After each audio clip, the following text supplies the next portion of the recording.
कहानी की शुरुआत में हमें कपल आदि और मीरा को बीच रात में कार से कहीं जाते हुए देखते हैं। दोनों शांति से सामने की तरफ खाली रोड को ही देख रहे होते हैं कि तभी साइड की तरफ से एक ट्रक बड़ी तेजी से इनकी कार को टक्कर मार देता है। और यहाँ पर होता दोस्तों कुछ इस तरह से है कि मानो इनका समय रुक गया हो। आदि अपने सामने अपनी कार को कई फीट दूर तक टकराते हुए देखता है, जहाँ वो देख पाता है कि मीरा खुद को संभालने की कोशिश कर रही है, लेकिन इससे कोई फायदा नहीं होने वाला। और फिर मीरा का सिर जाकर कार की विंडो पर बहुत ही जोर से लगता है। इतना जल्दी होता है कि अगले पल मीरा वहीं पर बेहोश और कार कई बार पलटी खाकर रुक जाती है। सीन यहीं पर होता है दोस्तों कट। अब अगले सीन में हम कई सालों के बाद की कहानी को देखते हैं, जिसमें हम मीरा और आदि को देखते हैं जहाँ दोनों बिल्कुल ठीक है, यानी कि दोनों ने उस कार क्रैश को झेल लिया था और सही सलामत दोनों बच गए थे। पर उस एक्सीडेंट की वजह से मीरा के दिमाग पर बहुत गहरा झटका लगा, जिससे मीरा ने अपनी मेमोरी खोना शुरू कर दिया था। यानी कि मीरा धीरे धीरे बातों को भूलने लगी है, उसे छोटी छोटी बातें याद नहीं रहती। तो इस वक्त मीरा अपने दो बच्चों को स्कूल के लिए तैयार करके उन्हें गेट तक छोड़ देती है। पर जैसे वो ये सब करके गेट से अपने घर तक आती है ना, इतने छोटे समय के बीच वो फिर से चीजों को भूलने लगती है। और वो तो ये भी भूल जाती है कि क्या उसने अपने बच्चों को आज स्कूल भेजा भी या फिर नहीं। फिर इस बात को कंफर्म करने के लिए वो अपनी मेड पूजा से पूछती है कि क्या बच्चे स्कूल चले गए। पूजा भी हमें जवाब देती है कि हाँ चले गए। पर तब भी दोस्तों मीरा को पूरा विश्वास नहीं होता और फिर वो पूरे घर में अपने बच्चों को ढूंढती है। और जब उसे घर में अपने बच्चे नजर नहीं आते ना, तब वो मान लेती है कि चलो बच्चे सच में स्कूल चले गए हैं। मीरा की प्रॉब्लम के बारे में पूजा को बहुत अच्छी तरह से पता था और इसी वजह से पूजा हर वक्त मीरा के साथ ही रहती है कि कहीं वो कुछ गलत ना कर दे। आगे मीरा को एक पेंटिंग बनाते हुए देखते हैं, जिसमें वो लाल रंग के फ्लावर्स को बना रही होती है। पर हैरानी की बात यह है कि वो हर बार यही सेम पेंटिंग बनाती है, क्योंकि उसे कोई दूसरी पेंटिंग याद ही नहीं है। और एक तरह से उसे याद करने पर भी ना कुछ दूसरा याद आता ही नहीं, जिस वजह से वो बार बार एक ही चीज बनाती रहती है। हालांकि ये बात मीरा को भी पता है और उसे याद है कि उसका एक्सीडेंट हुआ था, जिसकी वजह से उसको ये प्रॉब्लम हो रही है। और यही कारण है कि मीरा बार बार यही सेम पेंटिंग बनाती है, क्योंकि उसको ये भी जानना है कि वो ठीक भी हो रही है या फिर नहीं। इस बार भी मेरा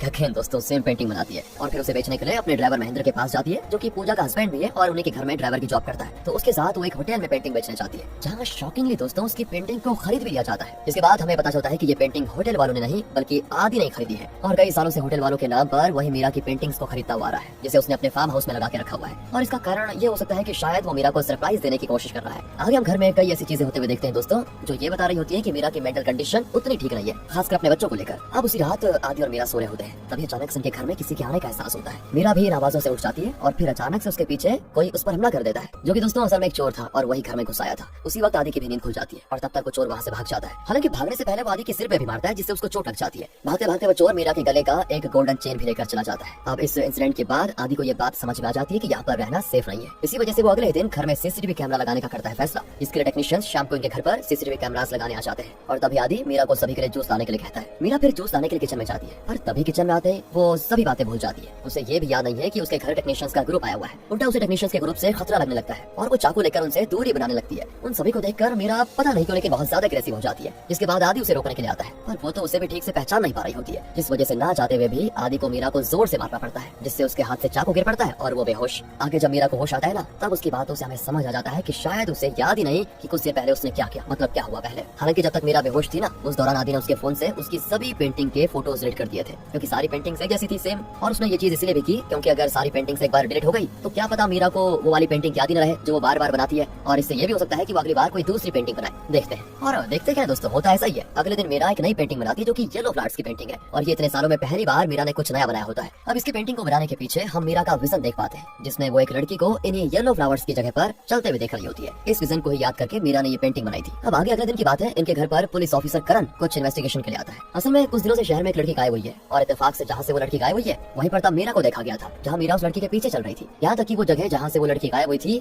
वो वही जगह है जिसकी हाल ही में मीरा ने पेंटिंग बनाई है दोस्तों, यानी कि एक बड़ा सा येलो फ्लावर का फील्ड है वो। करण फिर इन्वेस्टिगेट करते हुए मीरा से बात करता है, जहाँ हम देख पाते हैं कि मीरा खुद के विजन में उस लड़की को देख पाती है जो कि गायब हुई थी, और वहाँ उस लड़की के साथ वो एक और औरत को देख पाती है। शायद इसी औरत ने उस लड़की को किडनैप किया था। मीरा इस विजन के बारे में करण को बताती है और फिर करण उसे जरा गौर से सोचने को कहता है कि सोचो वो औरत थी कौन। जहाँ सोचने पे मीरा को उस औरत के चेहरे में पूजा का चेहरा नजर आता है और वो उस वक्त पूजा का नाम ले लेती है दोस्तों। इसके बाद पुलिस ऑफिसर पूजा से इन्वेस्टिगेट करने के लिए जाते हैं और ऐसा सोचने लगते हैं कि शायद पूजा ने ही कुछ किया होगा। हालांकि तब तक आदि करण को समझाता है कि देखो मीरा की मेंटल कंडीशन ठीक नहीं है और इस वजह से उसे इस बात की समझ नहीं है कि वो किस वक्त में क्या कहती है। वैसे तो करण पहले इन बातों पर उतना विश्वास नहीं करता, पर फिर उसे पता चल जाता है कि जिस दिन वो लड़की गायब हुई थी उस दिन पूजा दूसरे शहर गई हुई थी। करण फिर आदि की बातों को समझकर वहाँ से निकल जाता है। और दोस्तों अगले दिन न्यूज में एक चोर की डेथ की न्यूज आती है। पता है ये वही चोर है जिसने कुछ दिनों पहले आदि के घर में चोरी की थी और जाते हुए मीरा का चेन भी चुरा लिया था। अब ब्रिज के ऊपर से गलती से गिरने की वजह से इस चोर की मौत हो गई थी, जहाँ उस चोर के पास ऑफिसर्स को मीरा की वही गोल्डन चेन मिलती है जिसे वो अपने पास रख लेता है। इसी दौरान यहाँ मीरा नोटिस करती है कि उसकी गोल्डन चेन मिल नहीं रही है, क्योंकि वो तो इस बात को भी भूल चुकी है कि चोर ने वो चेन चुरा ली थी। मीरा फिर उस चेन को ढूंढने में लग जाती है और उन जगह जगह पर जाती है जहाँ वो पिछले कुछ हफ्तों से जा रही है। इसी में दोस्तों वो अपनी कार को भी चेक करने लगती है, क्योंकि ज्यादा समय वो कार में ट्रैवल क्या करती है। हालांकि कार में तो कहाँ चेन मिलेगी, वहाँ नहीं मिलती उसे। इसके बाद वो ये पता करने लगती है कि ये कार पिछले हफ्ते कहाँ गई थी, जिसमें उसे पता चलता है कि आदि ने पिछले हफ्ते इस कार को कार वॉशिंग के लिए भेजा था। जिस बारे में और पता करके मीरा पूजा के साथ उस कार वॉशिंग सेंटर पर जाती है। पर वहाँ उसे पता चलता है कि पिछले हफ्ते तो यहाँ पर कार आई नहीं थी,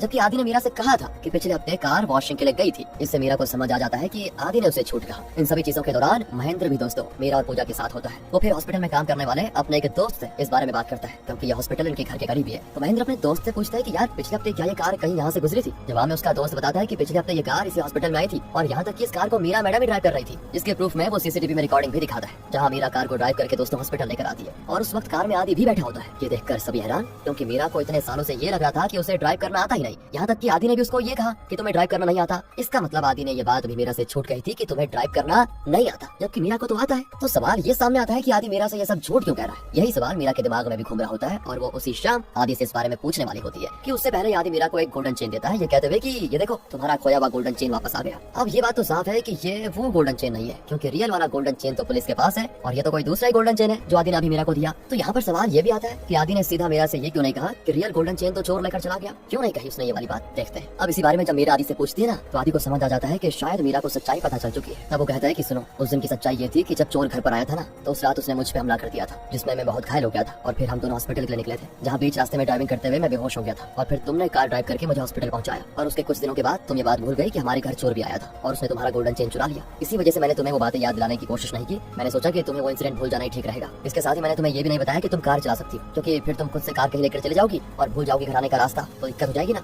इसलिए मैंने तुम्हें नहीं कहा कि तुम कार चला सकती हो। अच्छा दोस्तों, तो आपको पता चल गई ना ये वजह थी कि अभी तक वो मीरा से ये बातें छुपा क्यों रहा था। आगे शाम में करण अपने डिटेक्टिव फ्रेंड अंजलि के साथ फिर से इन्वेस्टिगेशन के लिए निकल जाता है, जहाँ अब अंजलि इस केस पर ज्यादा ध्यान देने वाली होती है। और करण दोस्तों अभी और फ्रस्ट्रेटेड हो गया है, क्योंकि उस लड़के के गायब होने के बाद दो और लड़कियां भी गायब हो चुकी है और उन दोनों के गायब होने के समय भी मीरा ही उनके पास थी। क्या माजरा है। पर जब मीरा से इस बारे में पूछा जाता है ना, तो उसे कोई भी बातें याद नहीं आती। करण को और गुस्सा आता है कि करे क्या। इस दौरान हमें एक बहुत बड़ा सच पता चलता है कि असल में मीरा और आदि के कोई बच्चे भी नहीं है। मीरा जिन्हें अपना बच्चा समझती है वो उसका भ्रम है और वो बच्चे बस उसके मन का एक इल्यूजन है। ये बात वैसे आदि ने मीरा को कभी नहीं बताई कि हमारे बच्चे नहीं है असल में, पर आदि ने ये बात अंजलि और करण को बता दी है। अब हम अंजलि को आदि से मीरा के बारे में पूछताछ करते हुए देखते हैं, जिस दौरान अंजलि आदि के साथ उसके फार्म हाउस पे जाती है। असल में अंजलि को इस बात का पता चल जाता है कि आदि मीरा की पेंटिंग्स को बिना उसे बताए खरीदता है और अपने फार्म हाउस पे रख लेता है। जिसके पीछे का कारण क्या है ये पता करने के लिए अंजलि आदि के साथ उसके फार्म हाउस जाती है। पर वहाँ पर दोस्तों उसे सभी चीजें बहुत ही डरावनी और अजीब महसूस होती है, जिस वजह से वो कुछ ही देर में वहाँ से चली भी जाती है। साथ ही आदि भी वहाँ पर अंजलि को बड़ी अजीब तरह से घूर रहा होता है। आगे जब आदि घर आता है तो वो मीरा के बेड के नीचे कुछ पेपर्स के नोट्स देखता है। असल में मीरा इन पेपर्स के नोट्स पर उन बातों को लिखती है जो उसे हाल ही में पता चली है, क्योंकि अगर अब वो इन बातों को भूल भी जाए तो नोट्स को दोबारा पढ़कर उसे वो बातें फिर से याद आ जाए, ये उसने एक नया तरीका ढूंढ लिया है। अब आदि ऐसे चेक करता है कि मीरा ने नोट में क्या लिखा हुआ है। उसने लिखा हुआ है कि मेरे कोई बच्चे नहीं है और मेरे बच्चे मेरा सिर्फ इल्यूजन है। और प्रॉब्लम यह है कि ये बात मीरा को बताई किसने कि उसके बच्चे नहीं है। यही बात आदि भी सोचने लगता है और तब उसे याद आता है कि बच्चों वाली बात मैंने अंजलि को बताई थी, यानी कि अंजलि ने मीरा को ये सच बताया होगा और उसके बाद मीरा ने वो बातें अपने नोट में लिख ली। लेकिन दोस्तों आदि यहाँ नहीं चाहता कि मीरा इस बात को जाने कि उसके बच्चे असल में उसका वहम है, जिस वजह से आदि उस नोट को जिस पे बच्चों वाली बात लिखी हुई है अपने पास रख लेता है। लेकिन आदि ऐसा कर क्यों रहा है? उल्टा उसे तो खुश होना चाहिए कि उसकी वाइफ मीरा को सच पता चल रहा है और वो सच्चाई समझ रही है, वो ठीक हो रही है। मतलब तो आदि क्यों मीरा को ठीक होने से रोक रहा है? तो इस सवाल का जवाब जानने के लिए दोस्तों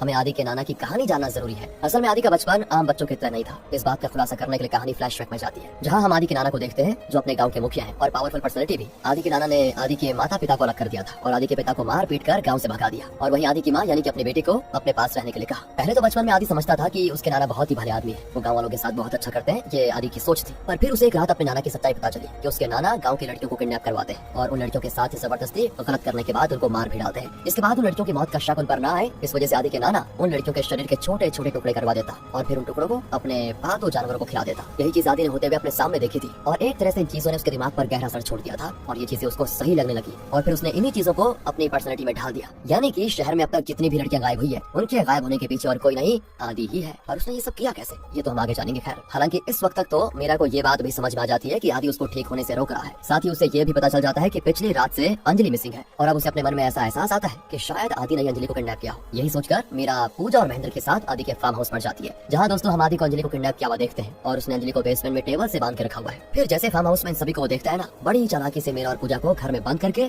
महेंद्र को बेरहमी से मार डालता है। हालांकि मीरा और पूजा वहाँ से भागने की कोशिश करते हैं पर आदि पूजा को कई बार मारता है, जिससे वो वहीं पर बेहोश। इसके बाद आदि मीरा और पूजा दोनों को घायल हालत में बेसमेंट में लेकर जाता है और फिर हमें आदि का पूरा प्लान पता चलता है, क्योंकि दोस्तों उसको ये बात तो पहले पता थी कि अगर उसने डायरेक्ट किसी लड़की को किडनैप किया और उसके साथ कद करके उसे मारा तो वो फंस सकता है, जिस वजह से उसने एक नया प्लान बनाया। और ये प्लान आदि ने तब बनाया जब मीरा और आदि का एक्सीडेंट हुआ था। एक्सीडेंट के बाद आदि को उतनी चोटें नहीं आई थी पर मीरा के सिर पे गहरी चोट आई थी, जिससे उसकी सोचने की ताकत थोड़ी कम हो गई थी। आदि ने इसी बात का फायदा उठाया और उसने फिर मीरा को सालों तक अपने फार्म हाउस में टॉर्चर किया। वो मीरा को इस तरह टॉर्चर किया करता कि मीरा मेंटली टूट जाए और मेंटली पूरी तरह से कमजोर हो जाए, जिसके बाद आदि जो चाहे है मीरा वही करेगी बिना किसी सवाल किए। और होता भी ऐसा है, जिसमें आदि एक चीज बार बार करता था। वो मीरा को टॉर्चर करने के बाद मीरा के सर को पानी में कुछ मिनट के लिए डुबो देता, जिससे मीरा सभी टॉर्चर वाली बातों को भूल जाती और उसे कुछ याद ही नहीं रहता कि उसके साथ क्या हुआ। इसी वजह से वो धीरे धीरे मेंटली वीक होती जाती। पर आदि ऐसा करता क्यों था? तो इसके पीछे का सच आदि तब बेसमेंट में मीरा को बताता है कि आदि को लड़कियों के साथ गलत करके उनको मारने का शौक है, जिसके बाद वो उन लड़कियों की बॉडी को छोटे छोटे टुकड़ों में काटकर अपने जानवरों को खिलाता है। इसी वजह से आदि अपने फार्म हाउस में जंगली कुत्ते और जंगली सुअर पाल के रखे हुए थे, जो उन बॉडीज को खाते थे। आदि फिर बताता है कि मैं सीधे अगर किसी लड़की को किडनैप करता तो मैं फंस सकता था, साथ ही कोई लड़की किसी अनजान मर्द के करीब नहीं आएगी, इसलिए मैं मीरा तुम्हारी मदद लेता था। तो दोस्तों, वो मीरा को पानी में डुबोकर पूरी तरह मेंटली वीक कर देता था और फिर उसे किसी रैंडम लड़की के पास भेज देता था, जिसके बाद मीरा उस लड़की से बात करके उस लड़की को किसी तरह किसी सुनसान रास्ते पर लेकर आती थी या फिर अपने घर पर लेकर आती थी, जिसके बाद आदि उसे किडनैप कर लेता था। लड़की को किडनैप करने के बाद आदि उसे बेहोश कर देता था और फिर मीरा को फिर से पानी में डुबोता था, जिससे मीरा भूल जाती थी कि उसने कुछ देर पहले क्या किया या वो किसको अपने साथ घर पर लेकर आई। इस तरह आदि मीरा के जरिए कई लड़कियों को अपने जाल में फंसाता है। वहीं सीसीटीवी कैमरास में पुलिस ऑफिसर्स को मीरा सभी लड़कियों के साथ दिखाई देती है, जिससे सभी ऑफिसर्स को मीरा पर शक होता है कि कहीं ये बेवकूफ तो नहीं बना रही सभी को।